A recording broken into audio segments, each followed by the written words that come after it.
ఎన్నికల ఫలితాలు వచ్చి 24 గంటలు కాకముందే మా పార్టీ కార్యకర్తలు నాయకుల మీద ఇవాళ గూండాయిజానికి రౌడీయిజానికి కాంగ్రెస్ పార్టీ ఏదైతే దిగజారుడు రాజకీయాలు చేస్తుందో నేను ఒకటే చెప్తా ఉన్నా.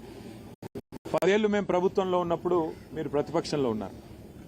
ఎన్నడన్నా ఈరోజు ఇక్కడ మా సోదరుడు రాకేష్ క్రిస్టోఫర్ గారి మీద జరిగిన దాడి జరిగినట్టుగా ఒక ఉప ఎన్నికల్లో గెలిచిన తర్వాత ఎక్కడన్నా మా ప్రభుత్వ హయాంలో మా కార్యకర్తలు కానీ మా పార్టీ నాయకులు కానీ హద్దులు దాటి ఈ రకంగా ప్రవర్తించారా ఒక్కసారి గుర్తు తెచ్చుకోండి.